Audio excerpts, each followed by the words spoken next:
Hello students, आज मैं discuss करने जा रही हूँ स्टैटिस्टिक्स का chapter 4 organisation of data. First chapter में हमने स्टैटिस्टिकल स्टेजेस के बारे में पढ़ा, collection of data, organisation, presentation, analysis and interpretation of data.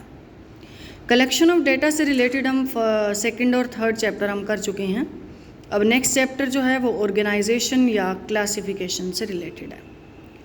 जब भी इन्वेस्टिगेटर कोई डाटा कलेक्ट करता है, कोई भी वेरिएबल के बारे में या डिफरेंट वेरिएबल्स के बारे में, जो भी उसका स्टडी का ऑब्जेक्टिव होता है, वो डाटा जो है वो रॉ डाटा होता है, कच्चे आंकड़े होते हैं। उनको जब तक हम क्लासीफाई नहीं कर लेते, ऑर्गेनाइज नहीं कर लेते, तब तक हम उनसे ना तो कोई कंक्लूजन निकाल सकते हैं, ना ही हम कोई कंपैरिजन कर सकते हैं। तो क्लासिफिकेशन ऑफ डाटा जो है, arrangement of figures in such a form that comparison of the mass of similar data may be facilitated and further analysis may be possible।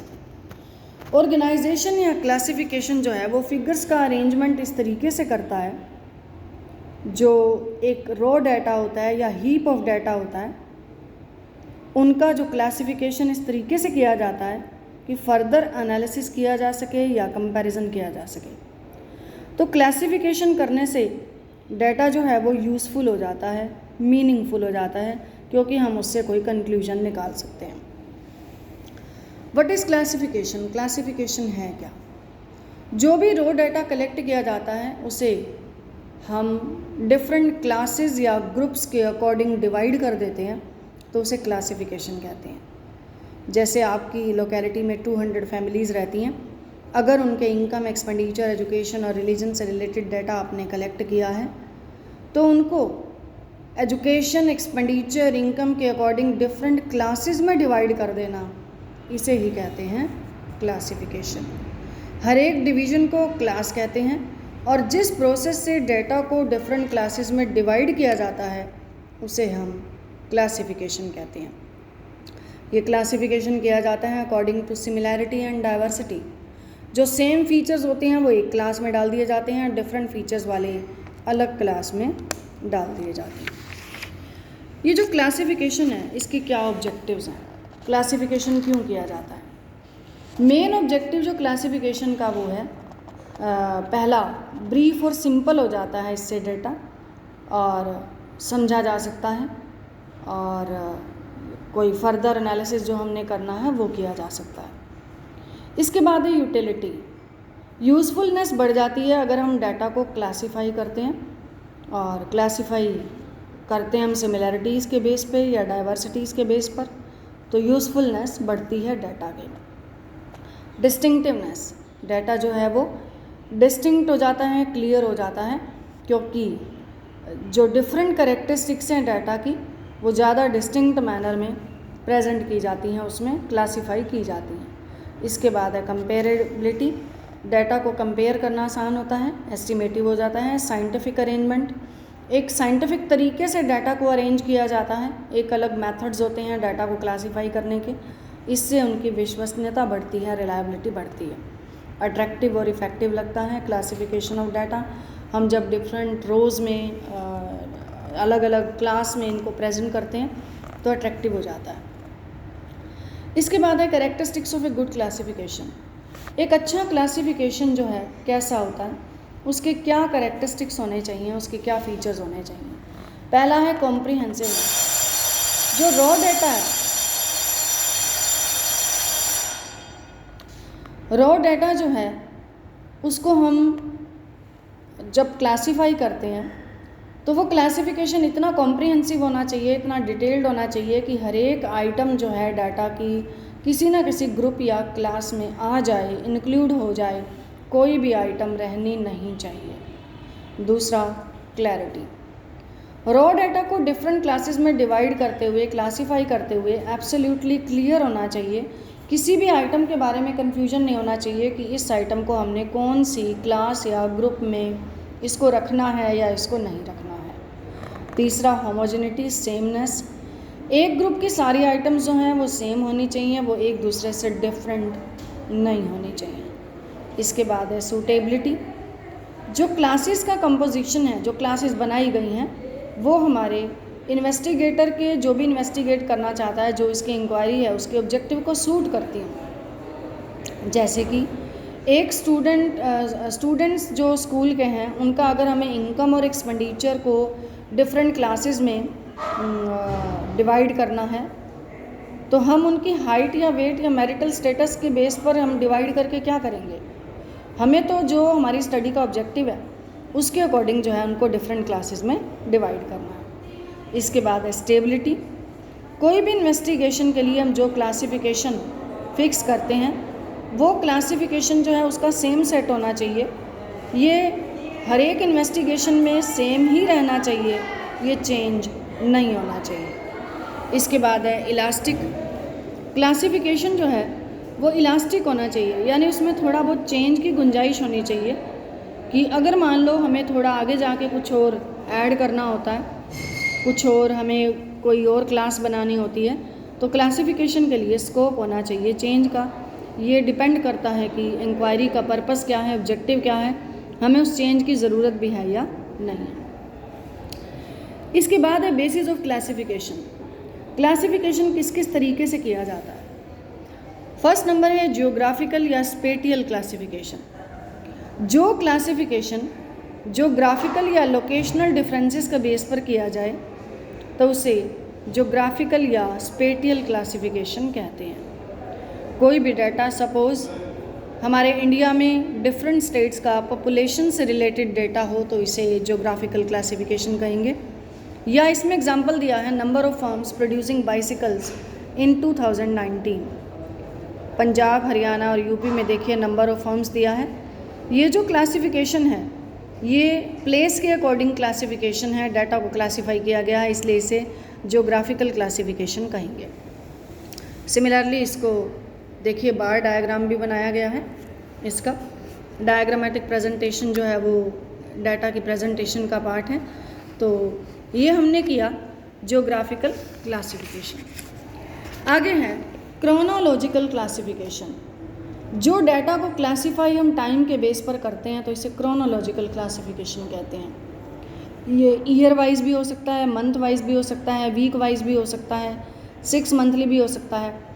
अब जैसे 2017 to 19 एक फर्म की सेल दी हुई है कि सेल जो है वो कितने लाख रुपीज़ में है, तो ये क्रोनोलॉजिकल क्लासिफिकेशन है। इसी तरीके से हम इंडिया में number of unemployed persons according two year अगर हम देते हैं तो वो भी क्रोनोलॉजिकल क्लासिफिकेशन।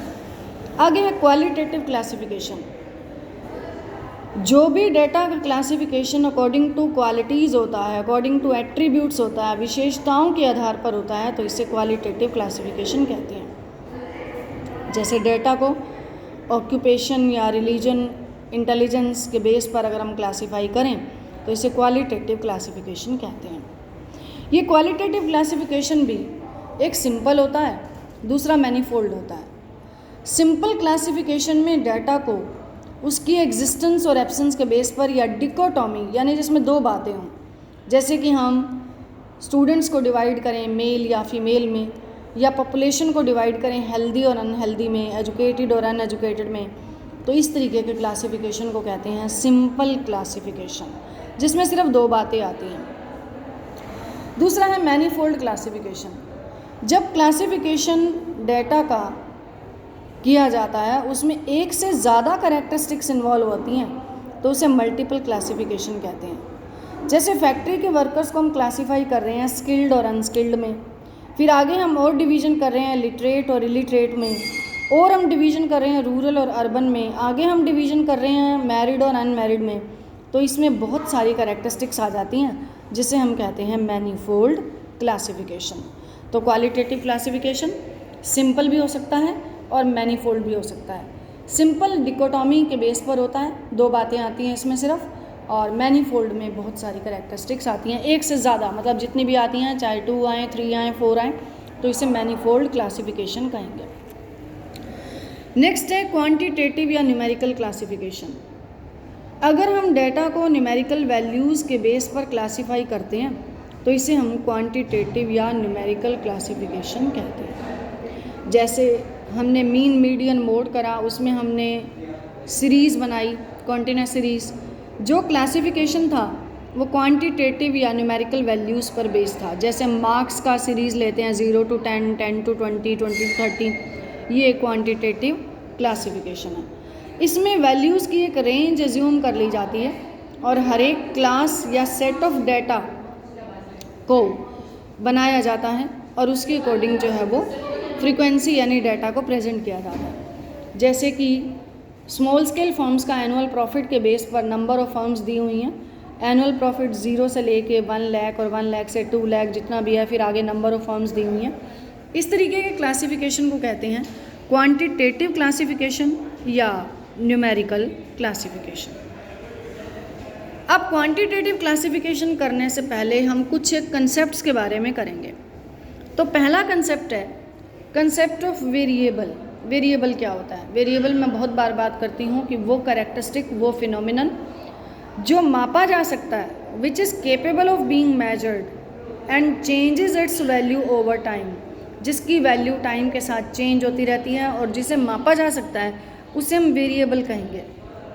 जैसे हम स्टूडेंट्स की height, weight, pocket money, marks, एक कंट्री की national income, export, import, agricultural production, industrial production, मतलब जिनकी न्यूमेरिकल वैल्यूज़ में हम एक्सप्रेस कर सकते हैं, जिनको हम माप सकते हैं और जिनकी वैल्यू चेंज होती रहती है, उसको वेरिएबल कहते हैं। वेरिएबल नाम से ही पता लग रहा है चेंजेबल, यानी कि जो चेंज होता रहता है। अब ये जो वेरिएबल हैं ये किस किस तरह के होते हैं? एक होता है डिस्क्रीट वेरिएबल। डिस्क्रीट वेरिएबल्स वो वेरिएबल होते हैं जो जम्प्स में इंक्रीज़ करते हैं, यानी कंप्लीट नंबर में होते हैं, ये फ्रैक्शंस में नहीं होते हैं। कंप्लीट नंबर ये 1, 2, 3, 4 भी हो सकता है, 10, 20, 30, 100, 200, 1000, 2000, यानी जो कंप्लीट नंबर में है, जो फ्रैक्शंस में नहीं है, उन्हें हम कहेंगे डिस्क्रीट वेरिएबल।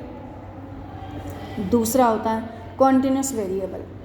वो वेरिएबल जो वैल्यूज़ की रेंज अज्यूम करते हैं और जो जम्प्स में इंक्रीज़ नहीं करते बल्कि फ्रैक्शंस में होते हैं या कॉन्टिन्यूसली इंक्रीज़ करते हैं, इन्हें हम कॉन्टिन्यूस वेरिएबल कहते हैं। जैसे कि हाइट है, ज़रूरी नहीं है कि हाइट 4 फीट हो, 5 फीट हो, 4.1, 4.2, 4.3 हो सकती है। इसी तरीके से और भी जो वेरिएबल्स हैं जो फ्रैक्शंस में हो सकते हैं, मार्क्स हैं वो 19 भी हो सकते हैं, 19.5 भी हो सकते हैं, 20 भी हो सकते हैं, 20.5 भी हो सकते हैं। तो इन वेरिएबल्स को जो एक वैल्यूज़ की एक कॉन्टिन्यूस रेंज अज्यूम करते हैं, इन्हें हम कॉन्टिन्यूस वेरिएबल कहते हैं।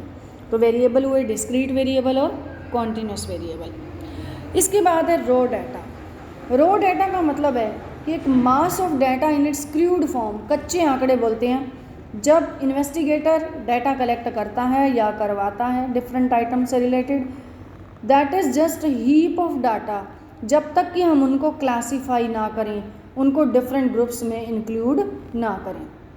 जैसे एग्जाम्पल दिया है, marks obtained by students of class 11th in statistics. अब मार्क्स दिए हैं सिर्फ आपको, ये जो है रॉ डाटा है, कच्चे आंकड़े हैं, this is just heap of data. अब इस हीप ऑफ डाटा को देखकर आपको ये नहीं मालूम कि ये कौन सा रोल नंबर है, कोई सब्जेक्ट ऊपर मेंशन, सब्जेक्ट एक बार टाइटल में मेंशन किया लेकिन इसको क्लास नहीं बनाई गई है कि किस रोल नंबर के कौन से मार्क्स हैं, किस सब्जेक्ट के हैं, ये सब नहीं दिखा हुआ, तो इसको कहते हैं हम रॉ डाटा। रॉ डाटा जो होता है उससे हम कोई कंक्लूजन नहीं निकाल सकते जब तक कि हम उनको डिफरेंट ग्रुप्स में उनकी सिमिलैरिटीज़ या डिफरेंसेस के अकॉर्डिंग इनको जब तक हम क्लासीफाई नहीं करते, ऑर्गेनाइज नहीं करते, तो ना तो हम मीनिंगफुल कंक्लूजन निकाल पाएंगे, ना ही हम कंपेयर कर पाएंगे, ना ही कोई और फर्दर एनालिसिस कर पाएंगे। इसलिए रॉ डाटा को स्टैटिस्टिकल सीरीज़ में कन्वर्ट करने की ज़रूरत होती है। तो रॉ डाटा को जब हम स्टैटिस्टिकल सीरीज़ में कन्वर्ट करते हैं तो हम इसकी क्लासेस बना लेते हैं, वेरिएबल्स की क्लासेस बनाकर उसके अकॉर्डिंग जो है फ्रीक्वेंसीज़ को प्रेजेंट करते हैं। जो स्टैटिस्टिकल सीरीज़ हैं वो कितने तरह की होती हैं? आपने मीन, मीडियन, मोड और बाकी टॉपिक्स भी करते हुए देखा कि सीरीज़ एक तो होती है इंडिविजुअल सीरीज़। इंडिविजुअल सीरीज़ में फ्रीक्वेंसी नहीं होती है, विदाउट फ्रीक्वेंसी होती हैं, और दूसरी होती हैं फ्रीक्वेंसी सीरीज़। अभी इंडिविजुअल सीरीज़ या फ्रीक्वेंसी सीरीज़ क्या होती है? इंडिविजुअल सीरीज़ वो सीरीज़ होती है इन विच आइटम्स आर लिस्टेड सिंगली, मतलब हर एक आइटम का अपना अलग मेजरमेंट होता है। जैसे आपकी क्लास में मान लो 30 स्टूडेंट्स हैं, तो 30 स्टूडेंट्स के अलग अलग मार्क्स उनके सामने दिए हुए हैं, हमने एक्सप्रेस किए हैं, तो इसको कहेंगे इंडिविजुअल सीरीज़। यानी हर एक आइटम की अपनी अलग वैल्यू को इंडिविजुअली जब प्रेजेंट किया जाता है तो वो इंडिविजुअल सीरीज़ बन जाती है। इस इंडिविजुअल सीरीज़ को हम कैसे प्रेजेंट करते हैं? एक तो अकॉर्डिंग टू सीरियल नंबर, जो भी आइटम की जितनी भी आइटम्स हैं, मान लो 10 हैं, 20 हैं, 100 हैं, जितनी भी हैं, तो उनको हम सीरियल नंबर दे देते हैं 1 2 3 4 करके। उन सीरियल नंबर के आगे जो है उनकी वैल्यू लिख दी जाती है। सपोज़ आपकी क्लास में तो जैसे रोल नंबर होते हैं, उस रोल नंबर के अकॉर्डिंग हम मार्क्स लिख लेते हैं। कोई भी ऐसी पॉपुलेशन जिसमें हमने कुछ आइटम्स लिए हैं या सारी पॉपुलेशन को लिया है, तो अकॉर्डिंग टू सीरियल नंबर हम डाटा प्रेजेंट कर देते हैं, तो इसे कहते हैं मार्क्स ऑब्टेन, इसे कहते हैं इंडिविजुअल सीरीज़। जैसे कि इसमें ग्रुप में भी दिया है सीरियल नंबर के अकॉर्डिंग जो है मार्क्स दिए हैं, ये इंडिविजुअल सीरीज़ है। इंडिविजुअल सीरीज़ को ही दूसरे तरीके से क्लासीफाई करने का एक और तरीका असेंडिंग और डिसेंडिंग ऑर्डर। डाटा को हम असेंडिंग या डिसेंडिंग ऑर्डर में भी क्लासीफाई कर सकते हैं। जैसे कि असेंडिंग ऑर्डर में स्मॉलेस्ट वैल्यू सबसे पहले आती है, उसके बाद ज़्यादा वैल्यू। अब आप देख रहे हैं कि जो भी मार्क्स आए हैं 10 जितने भी बच्चों के आए हैं शुरू में वो पहले लिख दिए गए, उसके बाद 13 है, फिर 15 है, यानी पहले स्मॉलेस्ट वैल्यू, फिर उससे फिर ज़्यादा, उससे ज़्यादा, इस तरीके से डाटा को असेंडिंग ऑर्डर में अरेंज किया जाता है। इसके बाद डाटा को डिसेंडिंग ऑर्डर में भी हम अरेंज कर सकते हैं। ग्रेटेस्ट वैल्यू सबसे ज़्यादा, उसके बाद कम, फिर कम, फिर कम। इस तरीके से हम इंडिविजुअल सीरीज़ को बना सकते हैं। आज के लिए इतना ही, बाकी हम करेंगे नेक्स्ट वीडियो में।